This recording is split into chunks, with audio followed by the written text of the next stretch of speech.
இங்க பட்னியா இருப்பாங்க. அங்க பூஜை செய்யறதுக்கு முன்னாடி என்ன செய்வாங்க, பக்கத்துல இருக்கவங்ககிட்ட கதையை பேசுவாங்க. இந்த மாதிரி காசை கொடுத்து என்னை ஏமாற்றிக்கிட்டு இருக்கிறேன், என் பிள்ளையோ சொன்னபடி கேட்கல, எல்லாருக்கும் நான் உதவி செய்தேன், இப்படி எல்லாம் கஷ்டங்கள் வந்துகிட்டு இருக்குது.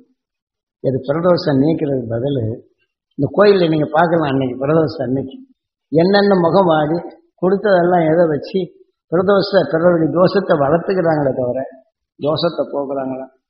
ஆக அந்த இடத்துல அவங்க முகத்துல பார்க்கணும், இந்த வேதனைக்குரியாதான் இருக்கு.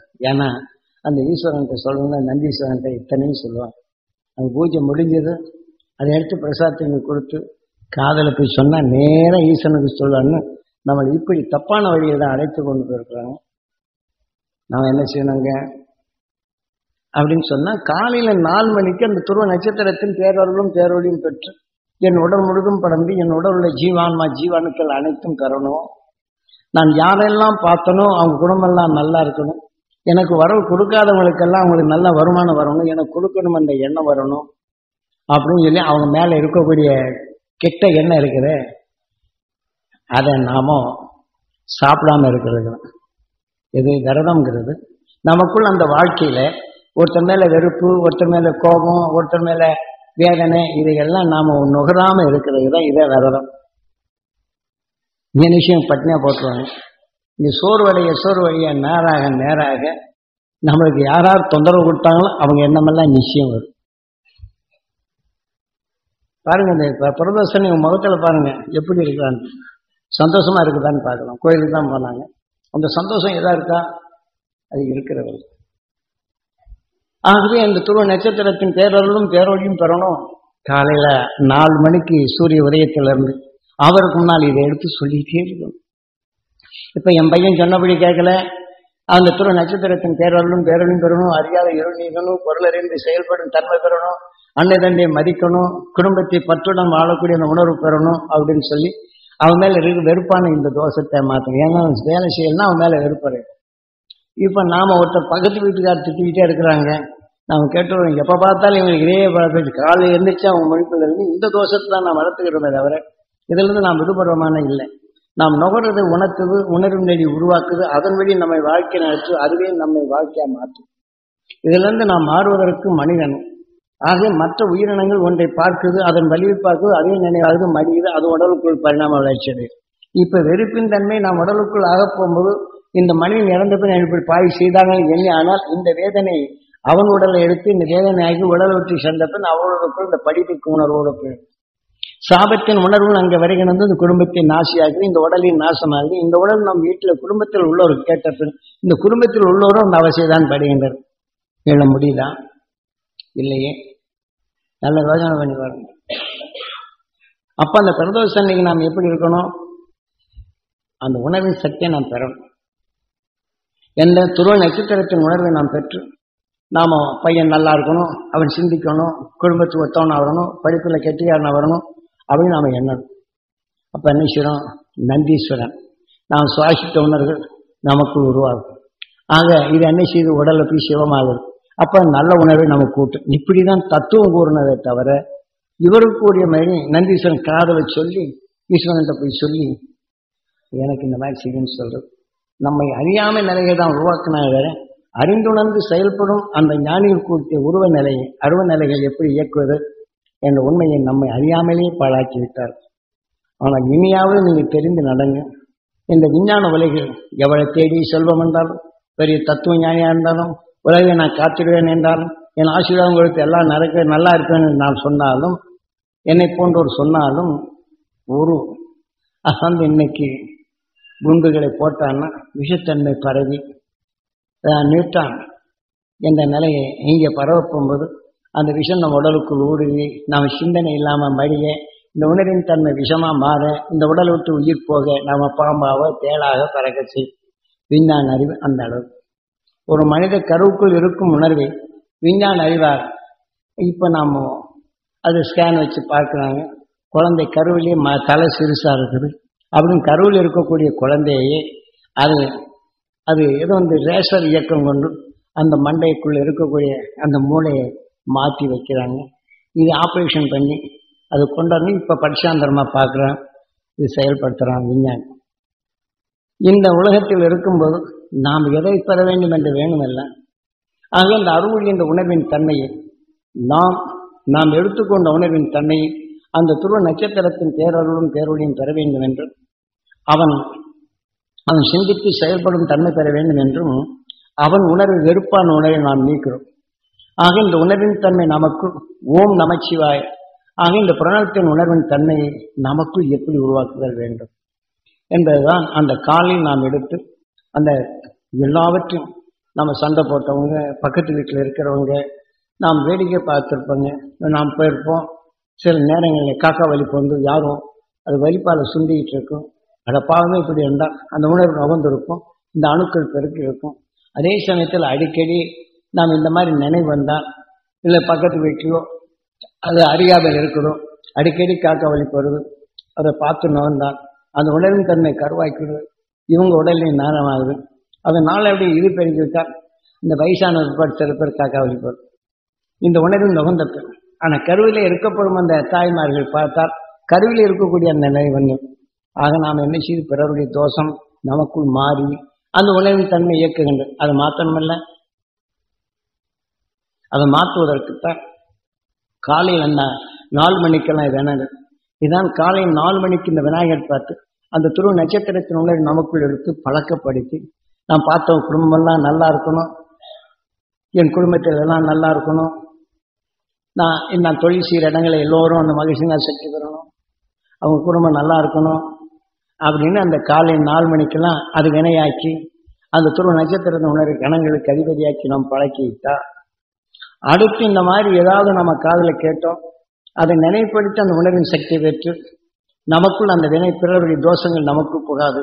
ஈஸ்வராந்தி உயிரை எண்ணி உள்ளுக்கு போக தடுத்து அந்த துருவ நட்சத்திரத்தின் பேரருளும் பேரொழியும் பெறணும், என் உலகம் முழுதும் படணும், என் ஜீவாத்மா பலன் வலுவாக்கி நாம் கண்ணிலே பார்த்து நம் ஆன்மாவை முன்னாடி இழுத்து வச்சிருது.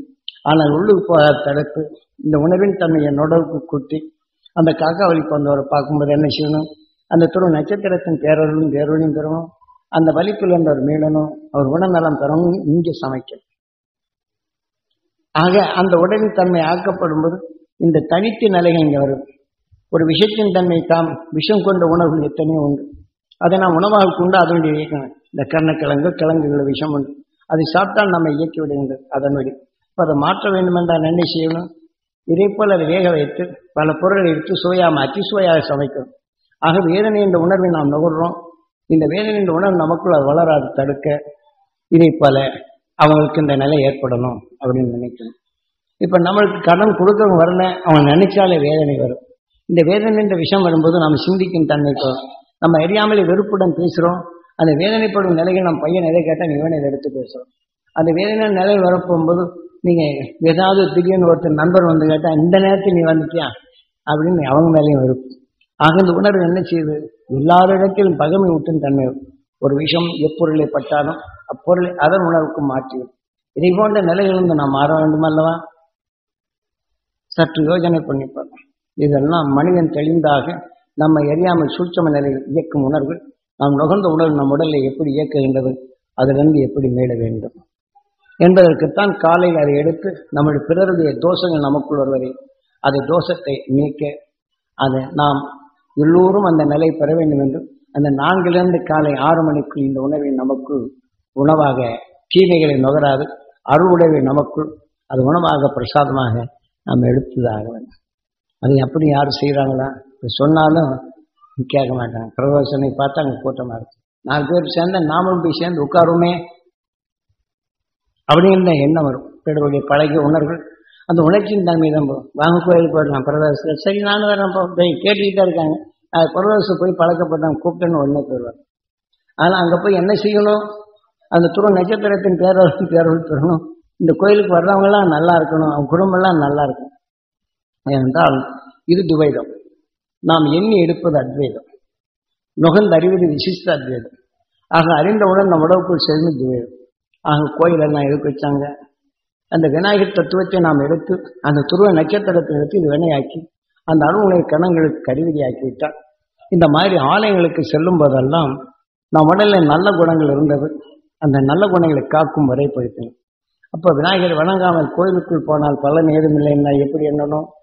அந்த விநாயகரை பார்த்தப்ப அந்த துருவ நட்சத்திரத்தின் பேரருளும் பேரொழியும் நான் பெற வேண்டும், என் உடல் முழுதும் படர வேண்டும், என் ஜீவாத்மா பெற வேண்டும். இந்த விநாயகர் கோயிலுக்கு வர்றவங்க எல்லாம் அந்த துருவ நட்சத்திரத்தின் பேரருளும் பேரொழியும் பெறணும். அந்த மகிழ்ச்சியான அல்வட்டத்தில் வாழணும், அவங்க குடும்பம் எல்லாம் நல்லா இருக்கணும், அவங்க தொழிலெல்லாம் வளமா இருக்கணும், அவங்க செயலெல்லாம் புனிதமா இருக்கணும், அவங்க சொல்லெல்லாம் நல்லா இருக்கணும் அப்படின்னு சொல்லி இதை எண்ணணும். நான் என் சொல்லெல்லாம் இனிமையா இருக்கணும், என் செயலெல்லாம் புனிதப்படுத்த நிலையணும், அந்த சக்தியை நான் பெற வேண்டும். இது வினையாக்க வேண்டும். ஏன்னா அந்த துருவ நட்சத்திரத்தை உணர் நாம் பெற வேண்டும், எல்லாரும் பெற வேண்டும் என்றால் உண்மையான பக்தி. பக்தி எது? ஒவ்வொரு மனிதன் உயிரை கடவுளாக மதித்து அவன் சேர்த்துக்கொண்ட வினைக்கு நாயனாக மனித உடல் உருவாக்கிய அந்த சிவனை நாம் மதித்தல் வேண்டும். ஆக உங்களை நாம் மதித்து அதை பெற வேண்டும் என்றால் அந்த உணர்வை என் உயிர் நுகர்ந்து எனக்குள் அந்த தீமையை நீக்கிடும் அருள் சக்தியாக வருகின்றது. என்றால் தீயை எண்ணும் போது தீயது உணர்வை எனக்குள் விளைகின்றது. அந்த தீமையை நீக்கிடும் உணர்வை எடுத்தால் நமக்குள் விளைகின்றது. இந்த உணர்வை பெற செய்வதால் ஆக மனிதன் நிலைகளில் இந்த உண்மையின் உணர்வை நுகர்ந்து நீ எப்படி வாழ வேண்டும், உன்னுடைய அறியாது வரும் தீமைகளை எப்படி நீக்க வேண்டும் என்று உருவ நிலையை காட்டுகிறது. இதை அடுத்து கோயிலுக்கு போன உடனே மனிதனாக உருவாக்கிய நல்ல குணங்கள் ஒன்று சிலையாக வைக்கின்றனர். அந்த சிலையை வைத்த பின் அதற்கு வேண்டிய பதார்த்தங்களை வைக்கின்றனர், தங்க ஆபரணங்களை வைக்கின்றனர், வயிறு கிரீடத்தை வைக்கின்றனர், அலங்கரிக்கின்றனர், திரை போட்டு மூடி வைத்திருக்கின்றனர். அதை திரையை நீக்கும் போது இந்த தீப ஆராதனை காட்டுகின்றனர். அப்போ இந்த தீப வெளிச்சத்தில் இருட்டறைக்குள் மறைத்திருந்த பொருளை நாம் காணுகின்றோம். அப்ப காணும்போது என்ன அங்கே பொருள் அனைத்தும் தெரிகின்றது. பொருளிலிருந்து செயல்படும் இச்சக்தி நான் பெற வேண்டும் ஈஸ்வரா என்று இந்த உயிருடன் வேண்டி இந்த ஆலயம் வருவதெல்லாம் பொருளிலிருந்து செயல்படும் இச்சக்தி பெற வேண்டும் ஈஸ்வரா என்று இந்த உணவினை சேர்க்கிறது. என் குடும்பத்தில் அனைவரும் பொருளறிந்து செயல்படும் சக்தி பெறும். வீட்டில் சொன்னபடி கேட்கலன்னு நம்ம கோவிச்சிருப்போம், அது இப்படியே செய்யறான்னு நினைப்போம். அப்ப நம்ம குடும்பத்தில் எல்லோரும் பொருளறிந்து செயல்படும் சக்தி பெறவில்லை. அப்ப அவங்க மேல இருக்கக்கூடிய பொறாமையை அல்லது வெறுப்பையோ நாம் எண்ணுவதில்லை, இங்கே தூய்மைப்படுத்தணும். இதே போல நாம் ஒவ்வொரு நிலைகளையும் இந்த கோயில் வர்றவங்க, நான் கையன் கடைக்கு வர்றவங்க, என் வாடிக்கையாளர்கள், நான் தொழில் செய்கிற இடங்கள் எல்லாம் இந்த பொருள் அறிந்து செயல்படும் சக்தி வரும். அவங்க குடும்பத்திலெல்லாம் பற்றும் பாசத்துடன் வளர்தல் வேண்டும் என்று இப்படி எண்ணுதல். ஆக இதுதான் உண்மையான பக்தி. ஆக அந்த கனியை போன்ற சுவையான சொல்லும் செயலும் நான் பெற வேண்டும். என் சொல்லை கேட்பர் வாழ்வில் இழிவை பெற வேண்டும். உன் குடும்பத்தில் அனைவரும் இந்த இனிமையான வாழ்க்கை வாழ வேண்டும். என் குடும்பத்தில் அத்தகைய நிலை பெற வேண்டும். நான் பார்ப்போர் குடும்பம் எல்லாம் அந்த நிலை பெறும். நான் தொழில் செய்யும் இடங்கள்லாம் நிலை பெறும். ஏன்னா தொழில் செய்கிற இடங்களில் எப்படியோ நமக்கு குறை வந்து விடுகிறது. ஆக நம் சொல் அவர்களுக்கு மகிழ்ச்சி ஊட்ட வேண்டும். ஆக இத்தகைய உணர்வுகளை நான் எடுக்கும்போது அந்த கோயிலுக்கு வர்றவங்களாம் அந்த மாதிரி எடுத்தா எப்படி இருக்கும்? ஒருத்தன் மேல இருக்கக்கூடிய பகமை என்ன ஆகும்? அந்த உணர்வு நாம் அவர்கள் நல்ல வழி நடக்க வேண்டும் என்ற உணர்வுகளே நமக்குள் வருகின்றன. நமக்குள் தீமை என்ற உணர்வு வளராது. அந்த எல்லோரும் இன்புற்று இருக்க வேண்டும் என்ற இந்த பற்றின் தன்னை வருகின்றது. இந்த தெய்வ குணத்தை பெற வேண்டும், இந்த தெய்வ நிலையாக என் வாழ்க்கை அமைய வேண்டும். இந்த ஆலயத்தில் வருவதெல்லாம் அந்த நிலை பெற வேண்டும். இந்த தெய்வ குணத்தை பெற வேண்டும், தெய்வ செயலாக வாழ்க்கை வேண்டும், இந்த தெய்வ நிலையாக அவர் வாழ்க்கை அமைய வேண்டும், என் வாழ்க்கை அமைய வேண்டும், என் குடும்பத்தில் இந்த நிலை பெற வேண்டும், என் தொழில் செய்யும் இடங்களில் இதே மாதிரி எண்ணி எடுத்தல் வேண்டும். ஆகவே இந்த விநாயகர் தத்துவத்தால் அதை எடுத்து நாம் இந்த நிலைகள் பெற வேண்டும் என்ற உணர்வினை எடுத்தல் வேண்டும். அடுத்து அப்படி என்ன செய்தல் வேண்டும்? தங்க ஆபரணத்தை போட்டிருப்பார்கள். அந்த தங்கத்தை பார்த்தவொடனே என்ன மனசு சொல்லுது? தங்கம் எப்படி மங்காது இருக்கின்றோ இதே போல என் மனம் மங்காது இருக்க வேண்டும். என் குடும்பத்தில் அனைவரும் தங்கத்தை போல மனம் மங்காத நிலை பெற வேண்டும். அதே மாதிரி நான் பார்க்கும் குடும்பங்கள்லாம் அந்த நிலை பெற வேண்டும். நான் தொழில் செய்யும் இடங்கள்லாம் மனம் மங்காத நிலை பெற வேண்டும் என்று நாம் இந்த உணர்வினை நவரும் போது அந்த உணர்ச்சியின் தன்மை தான் நம்மால் கூட்டுகின்றது. அதே சமயம் இந்த வைரத்திற்குள் என் சொல் இருக்க வேண்டும், என் செயல் இருக்க வேண்டும், என் வாழ்க்கை வேண்டும். இந்த ஆலயம் வருவரெல்லாம் அந்த நிலை பெறும். என் குடும்பத்தில் அந்த நிலை பெற வேண்டும். அதே சமயத்தில் நான் தொழில் செய்யும் இடங்களில் இந்த மாதிரி இருக்கும். என் வாடிக்கையால் குடும்பமெல்லாம் நிலை பெறும். இப்படி நாம் எண்ணும்போது இந்த உணர்வினை நாம் எண்ணும்போது ஓம் நமச்சிவாய, ஓம் நமச்சிவாய என்ற உடலாக மாற்றுவோம். அதே சமயத்தில் சாமிக்கு மலர் போடுறாங்க, அந்த மலரை போல மனம் பெற வேண்டும். நாம் மகிழ்ந்து வாழும் சக்தி பெற வேண்டும். என் குடும்பத்தை மலரை போல மனம் பெற வேண்டும், மகிழ்ந்து வாழும் சக்தி பெற வேண்டும். இந்த உண்மையை உணர்த்திய அந்த துருவ நட்சத்திரத்தின் பேரருளும் பேரொழியும் நான் பெற வேண்டும். என் உடல் முழுதும் படர வேண்டும், என் குடும்பத்தில் படர வேண்டும். இந்த ஆலயம் வருவரெல்லாம் அந்த நிலை பெறணும். நான் தொழில் செய்யும் இடங்கள் நாம் வைரத்து பேரை சொல்லும் ஒரு வாழ்க்கையும் ஜெலித்து அவர் இந்த நிலை பெற வேண்டும் என்று எண்ணுதல் வேண்டும். எங்கே நாம் கோயில். அதுக்குத்தான் அந்த கிரீடத்தை வைத்து கேட்டது. ஏனென்றால் இதெல்லாம் உருவ நிலைகள் பெற்று நாம் எண்ணத்தால் எண்ணும்போது அத்வைதம், நுகர்ந்தறிந்த அந்த உணர்ச்சியில் நம்ம இயக்கும் விசிஷ்ட அத்வைதம். இந்த உணர்வின் தன்மை நான் உடலாக்கும்போது துவைதம். உயர்ந்த குணங்களை ஒன்று உடலாக்கு என்பதுதான் கோயிலின் தத்துவம். நாம் கோயிலில் போன என்ன செய்கிறோம்? ஆக இந்த துருவ நட்சத்திரத்தின் உணர்வு நாம் பெறப்படும் இதாகும். ஆகவே இந்த உணர்வின் தன்மை நாம் பெறுவதற்கு, இந்த நல்ல குணங்களின் தன்மை உருவாக்குவதற்கு அந்த துருவ நட்சத்திரத்தின் உணர்வை அதை எடுத்து நம் உடலுக்குள் சேர்ப்பது. முதல்ல ஒவ்வொரு நொடிகளிலும் இந்த விநாயகரை தத்துவத்தில் நாம் வானத்தை நோக்கி இந்த உணர்வை எடுத்து பழகி நம் உடலில் உள்ள நல்ல குணங்களை எப்படி காப்பது. ஆக நாம் எல்லோரும் அரவணைக்கும் தன்மை தான். ராமாயணத்தில் ஜனக சக்கரவர்த்தி சீதாவை திருமணம் செய்ய ஆக சுயவரத்தை ஏற்படுத்தினார். அவரவர்கள் தேடி வந்து அவரவர்கள் நிலைகளை செயல்படுத்தினார். ராமன் என்ன செய்தான்? தீமை செய்யும் காண்டிபத்தை ஒழித்து விட்டார். இதை போல நாம் இந்த கோயிலில் வந்து ஒற்ற மேல் பகமை உணர்வுக்கும் வெறுப்பான உணர்வுக்கும் இந்த எண்ணத்தை நாம் நீக்கிட வேண்டும். ஆக அனைவரும் நலம் பெற வேண்டும் என்ற உணர்வு வரும்போது நாம் அன்புடன் பண்புடன் அவங்க உணர்வு நமக்குள் அரவணைக்கும் போதும் நமக்கு கல்யாண ராமா நம்ம எண்ணங்கள் ஒன்றாகி மகிழ்ச்சியான நிலையில் ஒன்றி வாழும் தன்மை பெற வேண்டும். இந்த உண்மையின் உணர்வை பெறுவதற்குத்தான் ஆலயங்களில் இத்தகைய பண்பை நாம் எப்படி பெற வேண்டும், அன்பை எப்படி வளர்த்திட வேண்டும், துன்பத்தை எப்படி அகற்ற வேண்டும் ஆண்ட நிலையை தெளிவாக கூறப்பட்டது நமது சாஸ்திரம். ஆகவேதான் இங்கே ஒவ்வொரு நொடியிலும் அதே வருகின்றான். ரிஷியின் மகன் நாரதன், நாராயணின் அபிமான பெற்ற நாரதன். இப்ப வேதனைப்படுவோம் உணர்வுகளை இந்த சூரியனை கவர்ந்து வைத்துக் கொள்வது, அந்த வேதனைப்படுவோம் உணர்வை நுகர்ந்தால் அந்த வேதனை உணர்ச்சிகளை தூட்டுகின்றது. ஒரு கோபப்படும் உணர்வை நாம் நுகர்ந்தால் நமக்குள் அந்த உணர்வு கோபப்படும் உணர்ச்சிகளை தூண்டுகின்றது. அந்த கோபப்படும் உணர்வின் அணுக்களாக மாற்றி விடுகின்றது. இதை போலதான் நாரதன் கலகப்பிரியன், கலகமோ நன்மையில் முடியும் என்று இது இப்படி அந்த அந்த கண்ணன் சொல்லுகின்றார். ஆக அந்த துருவ நட்சத்திரத்தின் உணர்வை நம்ம ஒருத்தர் கடன் கொடுக்கல, அந்த வேதனையான பிடிவாதமாக இருக்கின்றோம். அப்ப இந்த பிடிவாதம் வந்து நான் விடுறது, யாராவது வந்து இப்படி போயா விட்டு அப்படின்னு தான் சொல்லுவாங்க. அவனுக்கு என்ன தெரியும் நான் கஷ்டப்படுறது, நீ விட்டு போன வாங்கிட்டு அந்த காசை விடுவேன் தான் நான் இப்படி பேசுவேன். ஆனால் அதே சமயத்தில் நாம் இந்த உணர்வை எப்படி பகிர்ந்து கொள்வது என்ற உண்மையை அங்கு உணர்த்துகின்றோம்.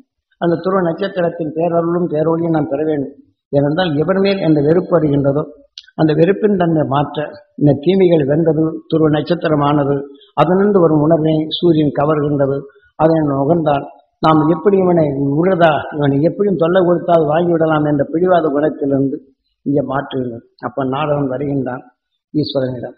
அந்த உணர்வில் நாம் நுகரப்படும் அந்த ஆறாவது அறிவின் தன்மை கொண்டு நாம் நுகர்ந்து அறியப்படும் போது இந்த உணர்வின் தன்மை நம் உடலுக்குள் பரவுகின்றது. அப்ப நாம் பிடிவாத குணத்திலிருந்து தளர்ந்து நாம் எண்ணத்தின் தன்மையை நாம் எப்படி உழுவதென்று பிடிவாதமாக இருக்கும்போது அந்த நட்சத்திரத்தின் உணர்வு வந்து தளர்கின்றது. அப்போ அவனுக்கு அன்புடன் எப்படி நீ உனக்கு தொழில் வளரட்டும், எனக்கு நீ கடுக்கக்கூடிய அந்த சக்தி பெருகட்டும், எனக்கு எப்படி நீ கடனை கட்டக்கூடிய அந்த திறமை வரட்டும் என்று நாம் சொல்லப்படும் போது இது உணர்வை 4 தினம் செய்யணும். அப்போ நாம் இந்த மாதிரி சொல்லிட்டு அந்த ஒரு அந்த உணர்வு வளரும்.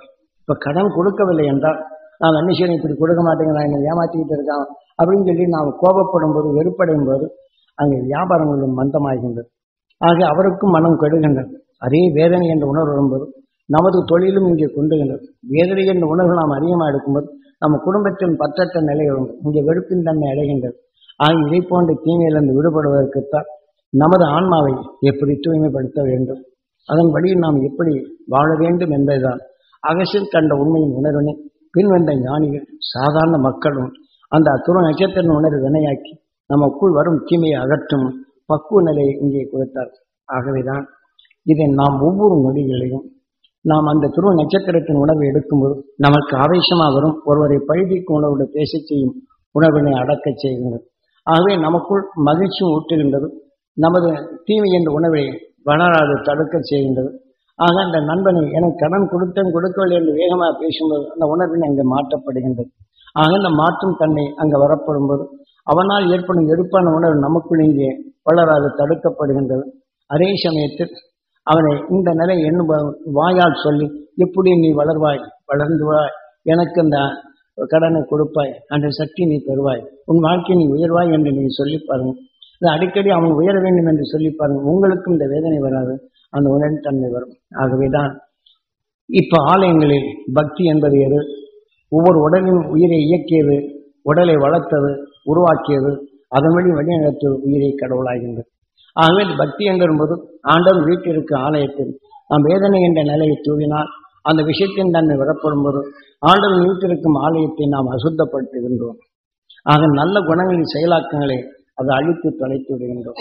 அவர் உடல் மட்டுமல்ல, நம் உடலிலும் அத்தகைய நிலைமை ஏற்பட்டு விடுகின்றது. அதிலிருந்து நாம் விழ வேண்டும் அல்லவா என்பதற்குத்தான் இந்த ஆலய பண்புகளை நமக்குள் தெளிவாக்கி காலையில் எந்த நேரமானாலும் அந்த துருவ நட்சத்திரத்தின் பேரருளும் பேரொழியும் நான் பெற வேண்டும், என் உடல் முழுதும் படர வேண்டும், என் ஜீவானுக்கு பெற வேண்டும் என்றும், என் மனைவிக்கு அந்த சக்தி பெற வேண்டும் என்றும், மனைவி தன் கணவருக்கு பெற வேண்டும் என்றும், இதே மாதிரி எண்ணி நாங்கள் வசிஷ்டரும் அந்தது போல வாழ வேண்டும். நாராயணை போன்று நாங்கள் ஒருவர் மதித்து நடக்க வேண்டும். சாவித்திரி போன்று எங்கள் இருமணம் ஒன்றிட வேண்டும், இரு உயிரும் ஒன்றிட வேண்டும். இல்லற வாழ்க்கை நஞ்சினதென்று ஆக பேரொழி, அதன் நஞ்சினதென்று பேரொழி பெற்று பேரொழி என்ற உணவை எங்களுக்குள் பெற்று பொருளிருந்து செயல்படும் சக்தி பெற வேண்டும். ஈஸ்வரா, எங்கள் பேச்சும் மூச்சும் உலக மக்களை நன்மை வைக்கும் அந்த அருள் உணர்வாக எங்களை வளர வேண்டும் என்று இந்த உணர்வை நீங்கள் காலையில் எடுத்து பாருங்கள். தீமையை அகற்றலாம். இந்த கணவன் மனைவி என்ற ஒன்று சேர்த்து இணைந்திடலாம். ஆகவே இப்போ நாம் ஒருத்தர் கடன் கொடுக்கல, கொஞ்சம் சங்கடமா இருக்கிறேன், ஏனுங்க கொஞ்சம் சாப்பிட்டு பாருங்களேன், 2 தான் 3 அதன் நீதான் தான் சொல்லிட்டு அது 1000 பேர் நீ கத்திக்கிட்டு இருக்கு, சோறாவது கத்திரிக்காது போ அப்படிமா. இந்த உணர்வு எடுத்த உடனே 2வது திருப்பி என்ன செய்வாங்க, திருப்பி சொல்ல போகணும். என்ன நான் தான் அப்படியே சொல்லிக்கிட்டு இருக்கேன், ஏதாவது கிரகம் போகும், நீ வீட்டில் நிம்மதியாக எங்கேயே போகிறோம். சாப்பிட சொன்னதுக்கு இந்த வெறுப்பின் உணர்வுகள் எத்தகைய நிலையை செய்கின்றது. இதை போன்ற நிலைகள் எல்லாம் வந்து ஆக இங்கே கணவன் மனைவியும் பற்றத்தால் அந்த உணர்வின் தன்மை நரகலோகமை சிக்கு. ஆகவே கணவன் மனைவியும் இதை போல துருவ நட்சத்திரத்தின் பேரொழியை பெற வேண்டும் என்று ஒன்றி சேர்த்து இணைந்தால் சொர்க்கலோகத்தை அழைத்து செல். ஆகவே அந்த உணர்வின் தன்மை நமக்குள் வரும்போது சொர்க்கலோகமாக மாறுகின்றது. நாம் எடுத்துக்கொண்ட அந்த துருவ நட்சத்திரத்தின் உணர்வு சொர்க்க வாசலாக அமைகின்றது. அதை பற்றுடன் பற்றி இந்த வாழ்க்கையுடன் தீமைகளை பற்றற்றதாக மாற்றி வந்தால் இந்த வாழ்க்கையில் நாம் பிறவில்லா நிலைகள் இது அடையலாம். கணவன் மனைவி இவ்வாறு எடுத்துக்கொண்டால் எந்த நிலை பெற வேண்டும் என்பதைத்தான் காலை விநாயகர் தத்துவத்தில் காலை 4 மணிக்கெல்லாம் உழைத்துவிட்டு அந்த விநாயகர் மேல் அந்த விநாயகர் முன் வந்தப்பின் இந்த நாம் அகசியமா மகிழ்ச்சி நற்சக்தியும் துருவ மகிழ்ச்சி நற்சக்தியும் துருவ நட்சத்திரத்தின் பேரருளும் பேரொழியை நாம் பெற வேண்டும், என் உடல் முழுதும் படர வேண்டும், என் ஜீவானுக்கள் பெற வேண்டும் என்று பலமுறை தனக்குள் எடுக்கும். அது எங்கியப்பின் கண்ணை மூடி என் உடலுக்குள் இருக்கும் ஜீவ அணுக்களும் ஜீவ ஆன்மாக்களும் பெற வேண்டும் என்று இந்த உணர்வினை நாம் உடலுக்குள் செலுத்த வேண்டும். இப்படி செலுத்திய பின் நாம் யாரையெல்லாம் பார்த்தோமோ நாம் பார்த்தவங்க குடும்பமெல்லாம் மகிழ்ச்சியினால் சக்தி பெற வேண்டும், அவர்கள் அறியாத இருள் நீங்க வேண்டும், பொருளறிந்து செயல்படும் திறன் பெற வேண்டும், அவர் குடும்பமெல்லாம் மகிழ்ச்சியினால் வட்டத்தில் வாழ வேண்டும், மலரை போல மனம் பெற வேண்டும், மகிழ்ந்து வாழும் சக்தி பெற வேண்டும். ஏனென்றால் நாம் காலையில் இருந்து சாயங்காலம் வரையிலும் கெட்டது நல்லவைகளை பார்த்திருக்கின்றோம். ஆகவே பார்த்ததெல்லாம் நாம் எதை எடுத்தால் நுகர்ந்த உணர்வு ஓம் நமச்சிவாய் ஓம் நமச்சிவாய் என்று சதா நம் சிவமாக்கின்றது நம் உடலாக மாற்றிக்கொண்டுள்ளது. ஆகவே இதை ஒட்டுமொத்தமாக காலையில் எழுந்திருச்சு நாம் பார்த்து குடும்பமெல்லாம் நலம் பெற வேண்டும், அவர் வாழ்க்கையில் வளம் பெற வேண்டும், அவர்கள் தொழில்கள் வளம் பெற வேண்டும், அவர் குடும்பத்தில் பற்றும் பாசம் வளர வேண்டும், மலரை போல மனம் பெற வேண்டும், மகிழ்ந்து வாழும் சக்தி பெற வேண்டும் என்று இந்த உணர்வினை நாம் எடுக்க வேண்டும். ஆக இப்படி நாம் எடுத்தால் அந்த விநாயகர் கோயிலுக்கு போறவங்களை எப்படி எண்ணுவாங்க, இதே போல இயங்குறாங்க. அப்ப நமக்குள் இருக்கக்கூடிய பகைமைகள் மாற்றுகின்றன, வாழ்க்கையில் சந்தர்ப்பத்தால் நுகர்ந்த உணர்வை அதை தூய்மைப்படுத்துகின்றனர். ஆக இந்த மாதிரி நாம் வாழ்க்கையில் நாம் ஒரு ஆலயம் என்று அமைத்து நாம் அங்கிருந்து சொல்லும் போது பகைமையை மறந்து அவர்கள் குடும்பங்கள் நலம் பெற வேண்டும் என்று ஒருவர் நாம் நேசிக்கும் தன்மை வருகின்றது. ஏனென்றால் உயிர் ஈசனாகின்றது, அவனால் உருவாக்கப்பட்ட உடல் கோயிலாகின்றது. ஆக பண்பும் அறவும் நமக்குள் வளர்த்திடும் அரும் நற்குணங்களை அது தெய்வமாக மதித்து நாம் எப்படி ஒவ்வொரு மனிதனை மதிக்க வேண்டும் என்று மதிக்க கற்றுக் கொடுக்கும் இடம் இந்த விநாயகர். அந்த அருளின் உணர்வை நமக்குள் சேர்த்து இது வினைக்கு நாயகனாக நாம் எப்படி மாற்ற வேண்டும் என்ற உணர்த்திய இடம்தான் விநாயகர். ஆகவே இதை பெற்றுக்கொண்ட பின் நாம் ஒவ்வொரு ஆலயங்களிலும் நாம் எப்படி ஒவ்வொரு குணங்களும் சிறப்புகளை காட்டி இந்த குணங்களில் இந்த கோயிலுக்கு வரவெல்லாம் பெற வேண்டும் என்று எண்ணும் போது அனைவருடைய பகைமைகளை மாற்றி மனிதன் தெளிந்த நிலைகள் வாழ இது வழிவகுக்கும் ஆலயங்கள். இப்போது நாம் ஆலயங்களுக்கு சென்றால் எப்படி இருக்கின்றோம், ஆலயங்களை அசுத்தப்படுத்துகின்றோமே தவிர சுத்தப்படுத்துகின்றோமா? நான் வெறுப்பும் வேதனை ஒருத்தம் கொடுக்கலன்னா நான் இவ்வளவு நாள் கொடுத்தேன் உதவி செய்தேன், இந்த பாய்க்கு என்னை மோசம் பண்ணிக்கிட்டே இருக்கிறானே, இப்படிதான் கோயிலில் போய் இந்த உணர்வை செய்யும்.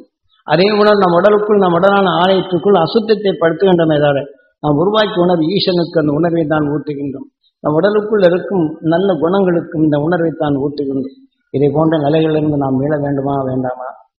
சற்று யோஜனை பண்ணி. ஏனென்றால் இன்று விஞ்ஞான அறிவை கொண்டு நாட்டை காக்க, தன் நாட்டை காக்க அவர்கள் ஒவ்வொருவரும் விஷத்தன்மையான நிலையை உருவாக்கி தன்னை காப்பதற்காக உன்னை நான் தாக்குகின்றேன், உன்னை அழித்து விடுவேன், அவன் உன்னை அழித்து விடுவேன் என்று இந்த நிலையில் தான் வருகின்றன. உலக நிலைகளிலே இந்த தீமின் விஷத்தன்மையை பரவி இக்காலத்தில் நாம் வாழ்கின்றோம். விஞ்ஞானம் தன்னை முதிர்ந்தடைந்து விட்டது. மனிதனை கூண்டோடு அழித்திடும் உணர்வு வந்துவிட்டது. இந்த உலக விஷத்தன்மை பரவுகின்றது. சிந்திக்கும் தன்மை இழக்கின்றது. நமக்குள் அன்பென்ற நிலையில் அதனுடைய இழக்கப்படுகின்றது. சகோதர உணர்வுகள் மறையப்படுகின்றது. மதம், இனம், மொழி, பேதம் என்ற நிலையில் இன்று இதை போல நம்ம அசுர உணர்வுகளைத்தான் அளித்து வெறுப்படை உணர்வுகள் ஒருவருக்கொருவர் போர் முறை செய்து மனிதனுக்கு மனிதனை மழிந்திடும் நிலையும், நல்ல உணர்வை காக்க முடியாத நிலையும், நம் உடலுக்குள் தீமையை வளர்த்து நாம் மனிதன் அல்லாத உருவாக்கும் உணர்வைத்தான் இந்த விஞ்ஞான உலகில் நமக்குள் வளர்த்து கொண்டுள்ளோம். ஆகவே இதை போன்ற நிலைகளிலிருந்து நாம் மீள வேண்டுமா இல்லையா? சற்று யோஜனை செய்து பாருங்கள். ஆக இந்த தலைமை கத்தி இருப்பது போன்று ஆக விஷத்தன்மை பரவும் விஷத்தன்மையான குண்டுகளை அதை பூராம் உலகம் முழுவதுக்கும் அது பரவிவிட்டது. இன்று அமெரிக்காவிடம் இருந்தது, ஜெர்மனியிடம் இல்லை, அது பிரான்சிடம் செய்தால் இப்படி பிரிட்டனிடம் இது வந்தது. இன்று சீனாவை உருவாக்கிவிட்டது. முதலே இது ரஷ்யாவை உருவாக்கப்பட்டது. ரஷ்யாவுடைய செயல் இழக்கப்பட்டது. அது முழுமையடையாத மறைந்து விட்டது. இதை போன்ற நிலைகள் வரப்படும்போது இப்படி உலகம் முழுவதுக்கும் ஒருவருக்கு தெரிய இந்த ரகசியம், மற்றவருக்கு தெரிய இந்த ரகசியம், அனைத்து இடங்களிலும் இந்த நியூட்ரான் என்ற நிலைகளே இன்னைக்கு வந்துவிட்டது. அது வெடித்தால் போதும், அது குறைந்தது பல ஆயிரம் மைல்கள், பல லட்சம் மைல்கள் அது ஊடுருவி விஷத்தன்மை பரவி மனிதன் உணர்வுக்குள் நுகர்ந்து மனிதன் உருவாக்கிய அணுக்களை அனைத்தும் அடியை செய்கின்றது. ஆக நாம் எதை தேடி செல்வம் வைத்திருக்க முடிகின்றது? நாம் எப்படி வாழப்போகின்றோம் என்ற நிலையை சற்று சிந்தித்து பார்ப்போம். என்ற நிமிடமும் இந்த உடலை விட்டு சென்றால் நாம் அந்த துருவ நட்சத்திரத்தின் பற்றுடன் பற்றினால் இந்த உடலுக்கு பின் இந்த நஞ்சை வென்றிடும். துருவ நட்சத்திரத்தின் ஈர்ப்பு வட்டத்தில் வாழ்ந்து சூரியனை மடிந்தாலும் இந்த துருவ நட்சத்திரம் மடிவதில்லை. ஆக இதை போன்ற உணவுடன் நாம் இந்த மனித உடலுக்கு பின் கடைசி நிலை இதைத்தான். காரணம், இந்த விநாயகர் ஆலயங்களில் இன்று நாம் எடுக்கப்படும்போது உடையில் வளர்த்த சிவதன்ஸ் நாம் எடுத்துக்கொண்ட வெறுப்பின் உணர்வு நமக்குள் வளர்ந்து இந்த நாம் கோபமும் வெறுப்பு தன்னை காத்துக்கொள்ளும் உணர்வு கொண்டு பிரிதொரு உணர்வுகளை தாக்கும் உணர்வுகள் வருகின்றது. தன்னை காக்கும் நிலை வருகிறது. இந்த உடலின் பற்று கொண்டு உடலை வளர்த்து கொள்ளும் நிலைகள் சிவதனுஷ். ஆகவே நாம் அந்த துருவ நட்சத்திரத்தின் உணர்வினை நாம் அதை பகிர்ந்து இது விஷ்ணு தனுஷ், அந்த உயர்ந்த உணர்வின் தன்மையை நம் உடலுக்குள் சேர்க்கப்படும்போது ஆக சிவதனுஷை வைத்து வைத்து விஷ்ணு தனுஷை கொண்டு இந்த தீமையை அகற்றும் நிலை வருகிறது. இதுதான் பரசுராமுக்கும் ராமனுக்கும் போர் நடந்தது என்று நாம் பல கோடி சரியங்களை கடந்து இன்று சமப்படுத்தும் உணர்வு பெற்றது மனித உடல் தான் பரசுராம். ஆக இந்த மனிதனான பின் பல உணர்வின் தன்மை என்பது பலராம். தீமை என்ற உணர்வு வரப்படும்போது நரசிம்மா. ஆக 9ஆம் நிலை வரப்போன்பதை இதை வருகின்றது. இதைத்தான் நம் உடலில் இந்த உடலை காக்கும் உணர்வை வளர்த்து கொண்டால் சிவதனுஷ். ஆக இந்த உடலின் தன்மை வரும்போது ஆக நாம் அந்த உயர்ந்த குணங்களை எடுத்து இந்த பரசுராம் விஷ்ணு தனுஷ் நாம் அந்த துருவ நட்சத்திரத்தின் உணர்வை இங்கே உருவாக்கினால் இது விஷ்ணு தனுஷாக மாறும். இந்த உணர்ச்சியின் எண்ணங்கள் இதே போன்று அதான் நாம் அந்த ராமன் விஷ்ணு தனுஷை எடுத்தான் என்றால் அந்த துருவ நட்சத்திரத்தின் உணர்வால் அந்த சுவைமிக்க நிலைக்கு சீதாராமன். ஆக அந்த சுவைமிக்க உணர்வு கொண்டு அந்த சொல்லாக அந்த உணர்ச்சியில் நம் உடலுக்குள் வரும்போது நமக்குள் சிவதனுஷ் இந்த உடலுக்கு உருவான இந்த உடலை காக்கும் நிலையிலிருந்து அந்த அருள் என்ற உணர்வை மாற்றி ஆக உயிரிடம் ஒன்றிய ஒளியின் சரீரமாக மாற்றும். ஆகதான் சிவதனுஷு விஷ்ணு தனுஷ் என்றும் ராமாயணங்களில் தெளிவாக கூறப்படுகின்றது. இதையெல்லாம் நாம் தெளிவாக உணர்ந்து மனிதன் வாழ்க்கையை இருளை அகற்றி நாம் மெய்ப்பொருளை எப்படி காண வேண்டும் என்று நமது பண்புகளை காலத்தால் மறைந்துவிட்டது. இனி வரும் யுத்த மேகங்கள் அதிகமாக வரும் வேலைகள் எந்த நிமிஷத்தில் இன்று சமாதானமாக இருக்கலாம். இருந்தாலும் ஒவ்வொரு நடிகளையும் ஒருவருக்கொருவர் பண்புகளும் போட்டியின் தன்மைகள் அதிகரிக்கும். ஒருவருக்கொருவர் மிரட்டின் தன்மை வரும். ஒருத்தன் மேல் போட்டால் இந்த விஷயத்தின் தன்மை போட்டால் இந்த உணர்வின் தன்மை வெடிக்கும் தன்மைகள். இதை போல விஞ்ஞான அறிவால் வைத்த இந்த உணர்வுகள் இன்று எலக்ட்ரான் என்ற நிலையில் இயக்க செய்து பாதுகாப்பான நிலையில் இருக்கும்போது கம்ப்யூட்டர் இயக்கத்தில் இருக்கும் ஒரு நொடி திசை மாறினால் இந்த விஷத்தன்மைகள் வெடித்து உலகம் முழுவதும் பரவும் தன்மை வந்துவிடும். அப்படி பரவினால் நம்மை அறியாமலேயே நம்மை அழித்திடும் உணர்வு வருகின்றது. விஷ உணர்வு நமக்குள் ஆனால் நாம் இந்த உடலை விட்டு சென்ற பின் புழுவாகவோ பூச்சியாக பிறக்கும் நிலை வரும். இழந்து மீள வேண்டும் என்றால் பல காலம் அடித்துதான் மனித உருவரும் தன்மையை வருகின்றது.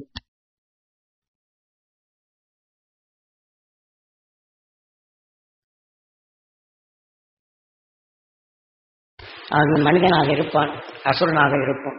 மனிதனாக இருக்கும், கடுநோயாக இருப்போம்.